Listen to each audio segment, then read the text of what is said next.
Hello there, Ted Laxton, the Country Thinker here, bringing you the next episode of The Eagle Has Crashed, the first part of April 2030. Now, if you had a paperback copy of the book in your hand, or perhaps an electronic copy on Kindle or Nook or one of the other devices, you would see that we're about 60, maybe 70% of the way through the book. So just kind of giving those of you who are listening in an idea of where we're at.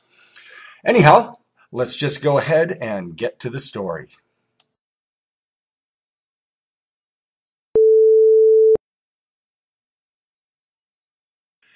"20 miles from the center of Lahore, Bangladesh, was a large complex of state-of-the-art clothing factories and textile mills that churned out everything from off-the-rack suits for young Bangkok bakers to slinky undergarments for American girls. The complex was a feat of modern industry that had garnered much media attention. Economics journals had celebrated that hundreds of thousands had been lifted from poverty, while more popular outlets had complained about the plight of the millions who had not. The problem on the outer edges of Lahore, however, was that the world had suddenly stopped buying clothing. Not completely, but mostly. It started with the Americans, who gobbled up most of what the plants produced. Walmart, Target, and Gargantuan had full warehouses and had canceled new orders. Shortly after came the Europeans. European consumers had never spent much, but there were a lot of them. Now they weren't buying anything. Next were Japan and Russia. Even India had come to depend on its poorer neighbor for its wardrobe needs, but its orders had dwindled to a trickle. Hundreds of thousands of Bangladeshis suddenly found themselves out of work almost overnight. Clothing, it seemed, had gone out of fashion. Bangladeshi workers had done more than enjoy higher wages due to global trade. They had bought into globalism, lock, stock, and barrel.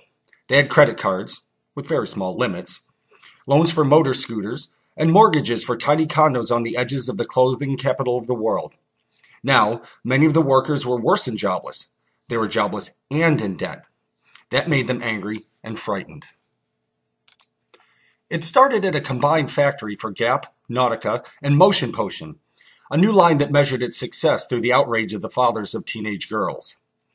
The layoffs had come quickly, 500 or so a week for the last month. There were fewer than 200 employees left to fill existing orders. 1,000 or more laid-off workers clamored outside the factory day and night, begging for their jobs. Poorly trained security guards monitored the situation, knowing in the back of their minds that they, too, would probably be on the other side of the fence soon. "I've got to show my mettle," one of the guards thought to himself. "They'll need to protect this factory even if it's empty, and I want one of those jobs." He saw some of the workers pressing against the chain link that surrounded the factory, bowing it in. "Back!" he hollered.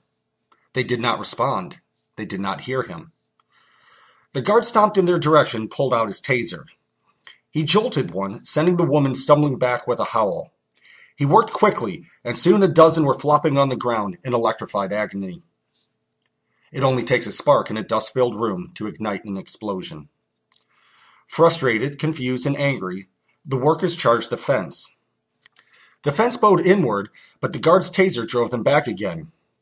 Word of the guard's attack spread through the throng like wildfire. The perimeter was far too long for a mere handful of guards to protect. Workers began scaling the fence like spiders and hopping into the factory compound. None knew precisely why they were doing it or what they intended to accomplish. All they knew was that they were out of work and under attack, and the source of all their troubles lay inside the fence.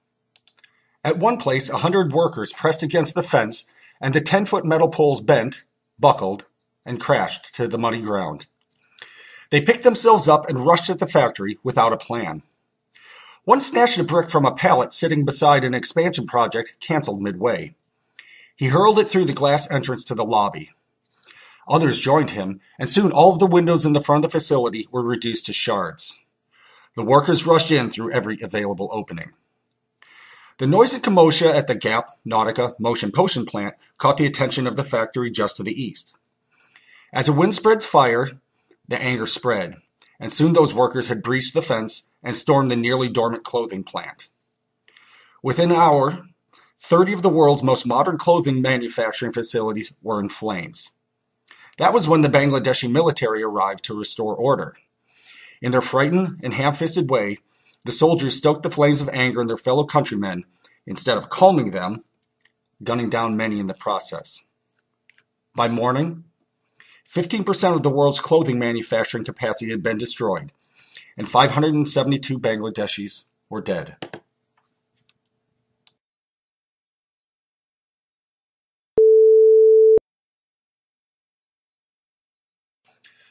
Benny Johansson drove down Sawmill Road and turned her sleek red Mercedes into a large car lot with a large neon sign in front, Kramer Auto Sales.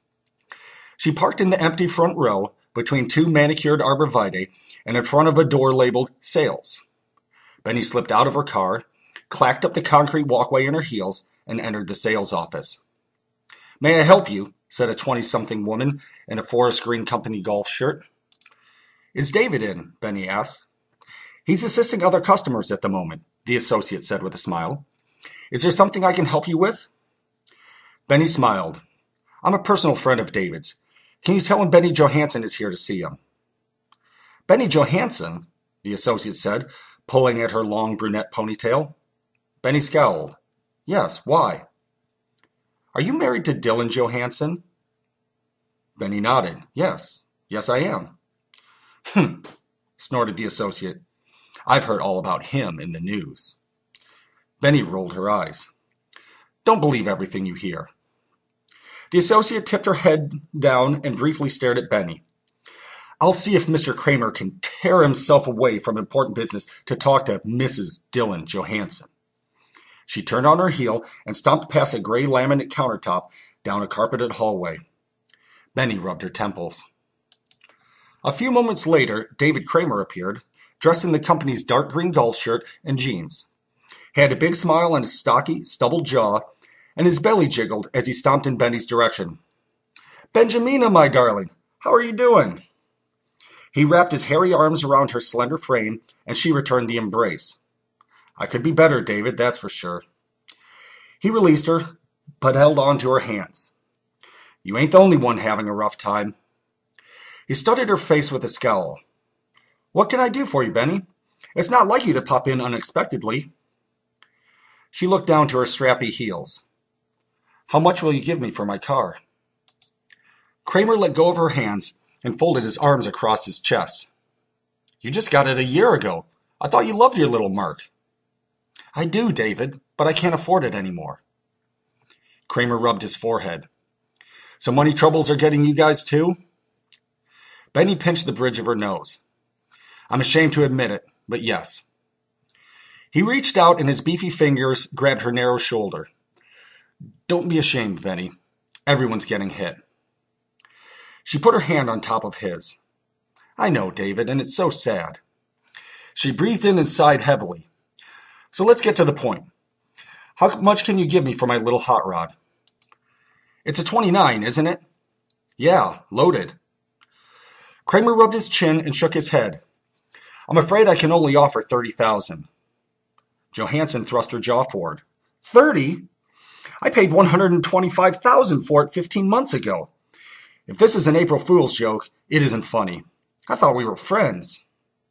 "I'm sorry, Benny, but I'm only offering you that much because you are a friend." She put her hands on her hips.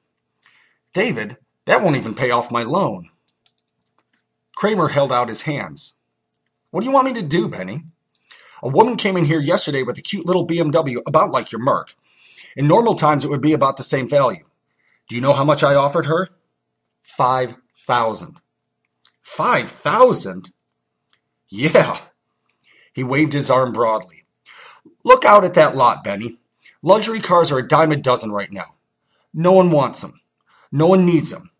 If I give you 30, I'm going to take a loss, if I can move it at all. Let's face it, people are getting back to basics, and a sporty Merc ain't what people are buying. They want trucks or little cars that can shuttle people around." "So you're being serious when you say that 30 grand for my Merc is a good deal right now?" "Absolutely. I'm going to get killed on it, but I'll do it for you. If you don't believe me, go try someplace else." Benny's shoulders slumped.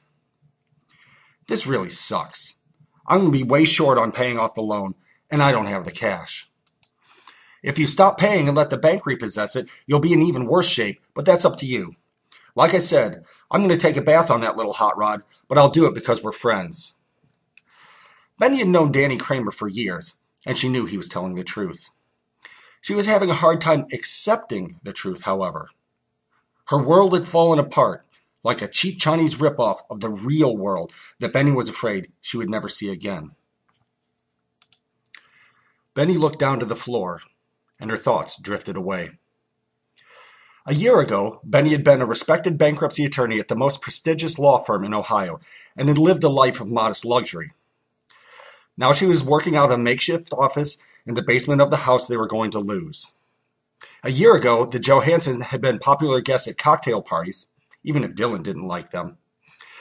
Now they hung out in friends' basements and drank cheap beer like college students. A year ago, she had bought her dream car, a Merc convertible. Now she was hawking it, like an addict funding a habit. Benny wasn't sure if she felt better or worse that nearly everyone she knew was in similar shape. Benny? She looked up with a vacant expression. I can't believe we've all gotten to this point. You should try owning a car dealership right now. Why do you bother? I'm not going to for long. Is that why you're being so generous? Kramer rubbed his chin and smiled. You've given me pause to reflect, Benny. I'll give you $40,000 for your Merc. Deal? Benny crossed her arms. I'm not out of the woods at that price, but it's closer. She held out her hand and sighed. Deal.